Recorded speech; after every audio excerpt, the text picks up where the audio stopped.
Sir આ paper બદલાવા અવડું મોટો કાંડ કરવો એ રુજમદારની તાકાત છે? શક્ય જ નથી ને. 3 આખી આન્સર બુક, દીક્ષિતભાઈ 3 આન્સર બુક આખી કેમેસ્ટ્રી વિભાગ, જેમાં જે વરાના હેડ હતા યસ, એ જ આખી આન્સર બુક ઉપર માર્ક નવા લખેલા. નીચે આપણે પરીક્ષા આપતા હોય તો પરીક્ષકની સહી હોય ને, પરીક્ષકની સહી જ નહીં. અંદર રીએસેસમેન્ટ પેલા છોકરાઓએ નવેસરથી લખી કાઢ્યું, ઉપર એક સ્ટીકર મારવાનું હોય, સ્ટીકર ઉખાડો તમે લાગે ચેક થયેલું જ નહીં, આખું નવું જ પેપર લખાયેલું. આખી આ રોજમદાર વ્યક્તિ કેવી રીતે કરી શકે?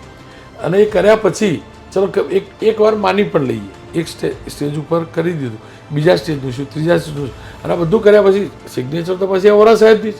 હા, એટલે એનો મતલબ પાક્કો થયો કે આખી સિસ્ટમ ગોઠવાયેલી હતી મેડિકલની, આવી રીતે છોકરાઓને પાસ કરવાની.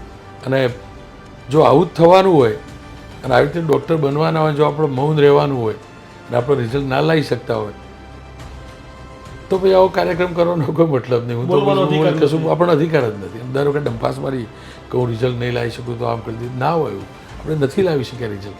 ભલે પહેલી નજરે લોકોને એવું લાગે યુબીપી અસ્મિતાની ઇમ્પેક્ટ, હું તો પોલીસની ઇમ્પેક્ટ, આ સાચી ઇમ્પેક્ટ છે જ નહીં. ઇમ્પેક્ટ તો કોને કે સીધા એક જેલમાં પૂરી કાઢ્યો હતો. અત્યારે વર્ગ 18નો કિસ્સો આ 25 થઈ ગયું, 7 વર્ષ થઈ ગયા. પેલો ભાઈ વાઇસ ચાન્સલર બની રિટાયર્ડ થઈ ગયો, બરાબર. અચ્છા, 18થી 20માં અમે લોકો આ લાવ્યા, એ 23-24માં રિટાયર્ડ. 3 વર્ષ સુધી તો વીસી રહ્યા જ, એટલે એમના અંડરમાં જ પરીક્ષાઓ લેવાય પાછી. એમાં ગેરરીતિ થઈ એમાં સવાલ જ નથી.